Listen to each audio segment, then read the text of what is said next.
After mid-September, the intensification of the crisis, it was really a question of half days to measure the rapidity of the transmission.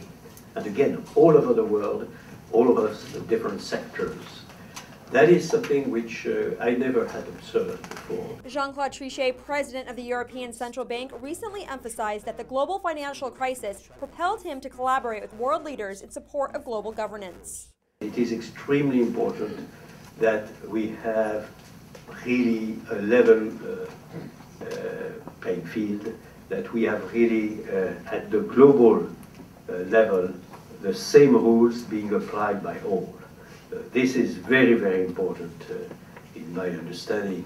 Of course, for the good and appropriate functioning of global finance, it is extremely important that we, in this new ownership of global governance, have, particularly on both sides of the Atlantic, the implementation of the same rules in the same fashion. However, Trichet also acknowledged that this initiative may be complex and hard to implement. If we are not doing the job, and I'm speaking both of us, for the public sector and the private sector, if we are not doing the job to put global finance and the global economy, by way of consequence, in a much more resilient situation, we could, again, not avoid a dramatic depression. While Trichet says having common rules governing global markets may be limiting, he sees the benefit when it comes to accounting standards. For the accounting rules, we cannot afford to have different rules, significantly different rules on both sides of the Atlantic and at the global level, with the IASB on the one hand and the FSB on the other hand. This is also something which